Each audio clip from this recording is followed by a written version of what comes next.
Combat où le ministre des Comptes publics était lui face aux députés de la transition, ceci dans le cadre des auditions consacrées à l'examen du projet de la loi de finances rectificative 2024. Le point avec Jean-Rodrigue Bingounou et Valérie Charles Poulangoy. En se mettant en lieu et place de son collègue Maïs Mouissi en charge de l'économie et des participations empêchées, le volet ressources de l'État à l'appréciation des honorables députés de la transition, membres de la commission des finances, du budget, de la comptabilité publique et des affaires économiques, dans le cadre du projet de loi de finances rectificative 2024, le ministre des Comptes publics, Charles Amba, a d'entrée de jeu situé le cadre de référence de la dite loi. Du cadre exogène avec les conflits russo-ukrainiens, la crise israélo-palestinienne et autres politiques monétaires restrictives au cadre endogène. Au plan national, l'activité économique bénéficierait de l'accélération de la mise en œuvre des projets prioritaires d'investissement en cohérence avec la vision et les très hautes orientations de M. le Président de la Transition, Président de la République, chef de l'État, ainsi que les engagements de M. le Premier ministre, chef du gouvernement. Pour la poursuite de la mise en œuvre des réformes structurelles et institutionnelles en cours, le gouvernement de la transition devrait donc compter avec un cadrage macroéconomique relativement reluisant du fait d'une nette embellie dans le secteur hors pétrolier. Sur la base des principales hypothèses arrêtées par le cadrage macroéconomique et budgétaire, le projet de budget de l'État est équilibré en recettes et en dépenses à 4 493,4 milliards de francs CFA contre 4 162 milliards de francs CFA arrêtés dans la loi de finances initiale 2024, soit une hausse de 331,4 milliards de francs CFA. Pour ce qui est des dépenses de l'État en 2024, elles sont réparties entre 31 missions, soit des charges de la dette, les dépenses de personnel, les dépenses de biens et services, celles de transfert ainsi que d'investissement et bien d'autres dépenses. Les dépenses de l'État, nettes des affectations aux tiers, 108 milliards de francs CFA, évaluées à 4 385,5 milliards de francs CFA, sont réparties en dépenses budgétaires, 2 818,4 milliards de francs CFA, et en charges de trésorerie et de financement, 1 567,1 milliards de francs CFA. La charge pour l'État, pour ce qui concerne le service de la dette, se chiffre à 1 952,2 milliards de francs CFA. À la lumière des réponses du membre du gouvernement aux nombreuses préoccupations par eux soulevées, les honorables députés en ont pris acte. Et de son côté, le ministre de la fonction publique recevait ce matin en audience l'ambassadeur de la Corée du Sud au Gabon. Au cœur des échanges, les questions liées à la coopération bilatérale. Alpha Ndombi Moussavo, Arnaud Mengue. L'objectif de cette audience était de discuter des opportunités de collaboration dans le domaine de la fonction publique, mais également de la gestion des carrières des fonctionnaires gabonais. La Corée du Sud étant un partenaire stratégique avec son modèle de développement impressionnant, représente un exemple à suivre pour de nombreux pays en voie de développement, dont le Gabon. Il y a immense potentiel de la coopération dans ce domaine de fonction publique. La Corée est classée numéro 1, le premier rang dans le domaine de particulièrement e-gouvernance, e-gouvernement. Le gouvernement coréen est très numérisé, très connecté et très développé.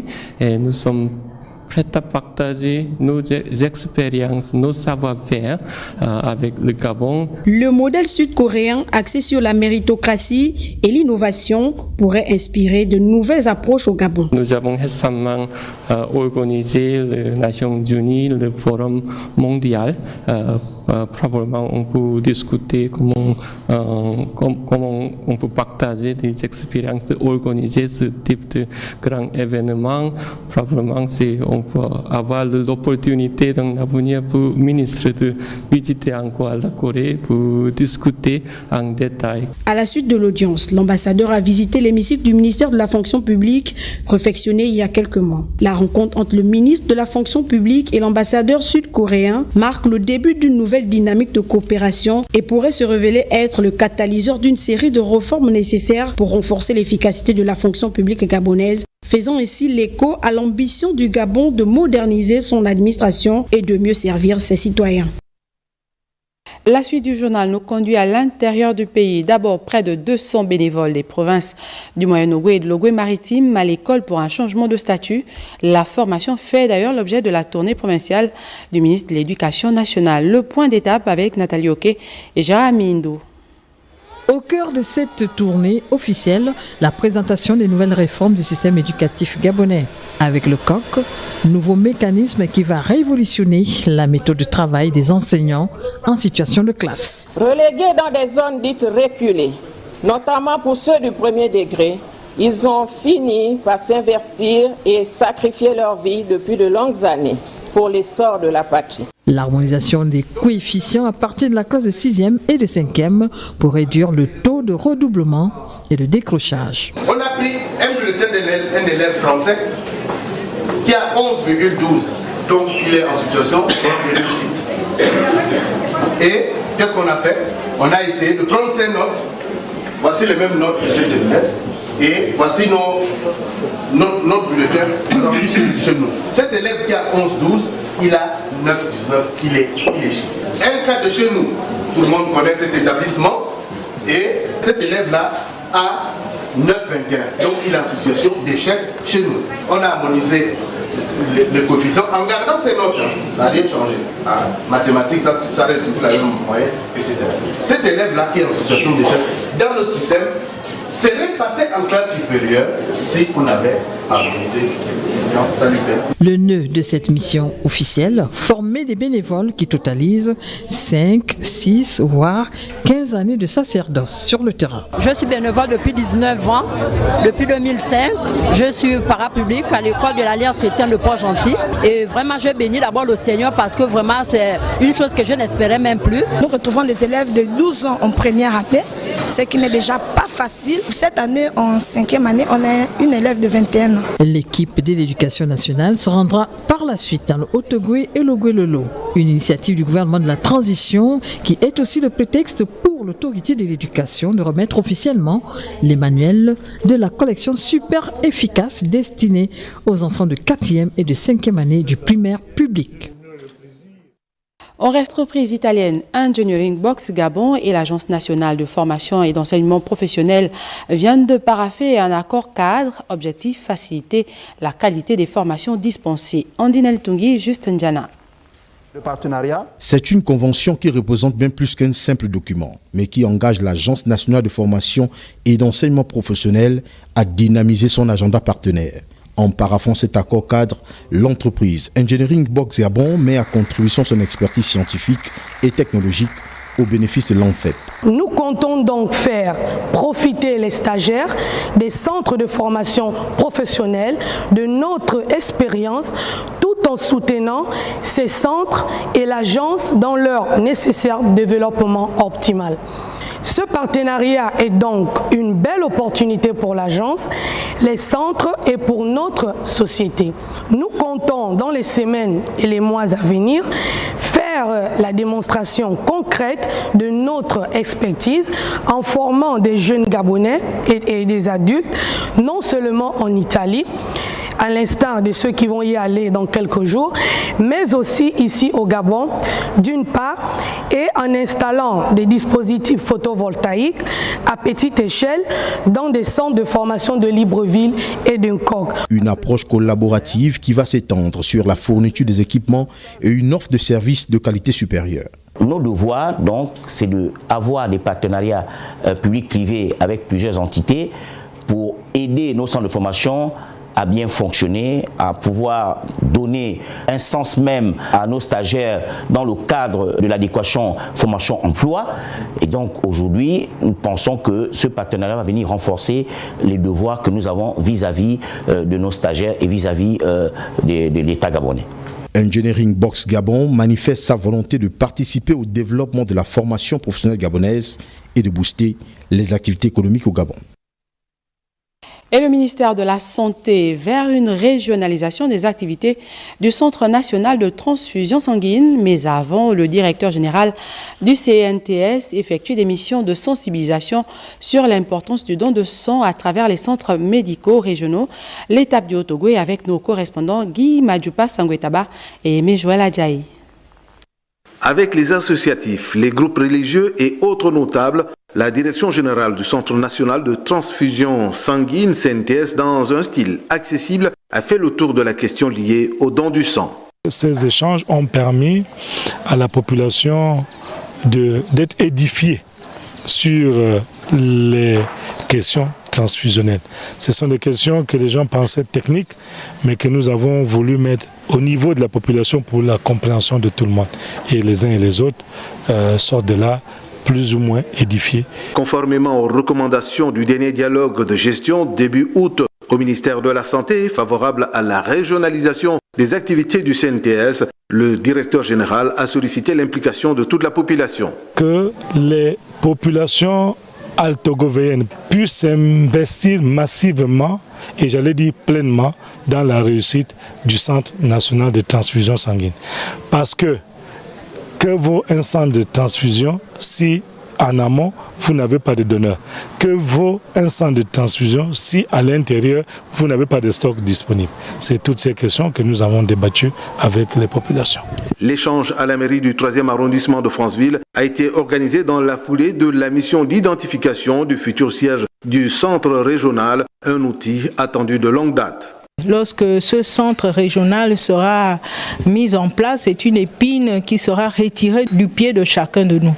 Parce que nous avons chacun de nous une histoire autour du manque de poches de sang dans la structure de référence de notre province. Et il faut dire que le sang, c'est la vie. Tout ceci était centralisé à Libreville. Maintenant qu'ils sont en train de localiser ça dans les provinces, c'est la bienvenue. Une initiative louable parce que les besoins sont multiples. Aux leaders associatifs de faire le relais auprès de leurs états-majors respectifs, le Haut-Ogooué est une des 3 provinces pilotes visées par ce projet d'extension dès 2025 des activités du CNTS. Les forces spéciales désormais outillées pour la gestion des conflits, des braquages à main armée et du terrorisme, ils ont pris part à une formation spéciale donnée par la police d'armée populaire de Chine. La cérémonie de fin de stage a eu lieu ce matin au camp Gros Bouquet. Bienvenue Nelkem, Hervé Ndigué. On se croirait dans un champ de bataille. Nous sommes au stade du camp Gros Bouquet où 9 démonstrations des personnels de la gendarmerie nationale et de la garde républicaine nous sont proposées. Pendant un mois, ils ont été formés par la police d'armée populaire de Chine. Cette cérémonie de fin de stage s'est vue rehaussée par la présence de plusieurs autorités militaires, parmi lesquelles le général des forces d'armée Yves Baraswaga et par l'ambassadeur de Chine au Gabon. Le président de la transition, président de la République, chef de l'État, chef suprême des forces de défense et de sécurité, Son Excellence, Monsieur le Général de brigade Brice Clotaire Oligui Nguema, et Son Excellence, Monsieur le Président de la République populaire de Chine, ne cesse d'œuvrer pour la consolidation du partenariat de coopération stratégique globale entre nos deux pays. On peut dire que la coopération militaire entre le Gabon et la Chine porte déjà des fruits. Je tiens à féliciter tous les stagiaires de la gendarmerie nationale gabonaise et de la garde républicaine d'avoir bien réussi cette formation, dont les activités sont riches et assez dures. Ensuite, je tiens à remercier le général Baraswaga et ses collaborateurs d'offrir les meilleures conditions et le plus fort soutien aux instructeurs chinois. Les 68 récipiendaires des forces spéciales gabonaises, les 8 de la police d'armée populaire de Chine et les 19 gendarmes gabonais interprètes ont reçu des distinctions honorifiques au terme de ce stage qui a pour but la lutte contre le terrorisme et l'insécurité. Et le ministre du Commerce et le représentant de l'UNESCO au Gabon séjournent dans l'Ogooué et Vindo. Ils sont allés à la découverte du Mont Brazza. Ils étaient accompagnés de Léa Bifan et Bertin Osaga. La ville de la Lopé et son Mont Brazza, toute une histoire avec une caractéristique particulière. Le Mont Brazza, en fait, c'est un mont qui a environ 500 mètres d'altitude, du domicile du conservateur jusqu'au sommet. Nous avons environ 6 km, 3 allées, 3 retours. Je disais auparavant, ce mont, c'était le mont Sovi-Sovi. Mais à cause de l'arrivée de Pierre Savonnier de Brazza, qui a gravi le mont en ne respectant aucune règle, aucune loi qui a été établie auparavant par le peuple autochtone, donc ils ont dû rebaptiser ce mont le Mont Brazza. Dans une randonnée pédestre, le ministre du Commerce et le représentant de l'UNESCO respectent la tradition au point de braver plus de 3 km pour franchir le Mont Brazza. C'est un moment de délectation véritable où on est en phase et en cœur avec la nature luxuriante. C'est également un moment de contemplation. Dans ce parc de la Lopé classé au patrimoine mondial de l'UNESCO. Je profite de l'occasion de cette mission conjointe avec l'UNESCO de remercier les plus hautes autorités, en tête desquelles le président de la transition, le président de la République, Brice Clotaire Nguema, qui instruit les membres du gouvernement d'être plus près des populations. En plein cœur du parc national de la Lopé, le Mont Brazza devient une véritable attraction qui séduit les visiteurs. C'est tout un honneur de pouvoir être ici, au sommet du Mont Brazza. Le parc Lopé Okanda, classé au patrimoine mondial de l'humanité de l'UNESCO, est un joyau naturel qu'il fallait valoriser. Et pour moi, en tant que représentant résident de l'UNESCO au Gabon, être présent à la Lopé était un devoir.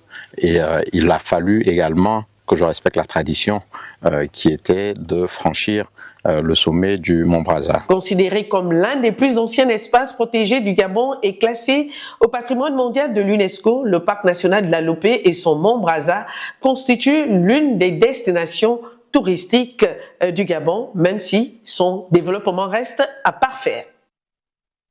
Et pour la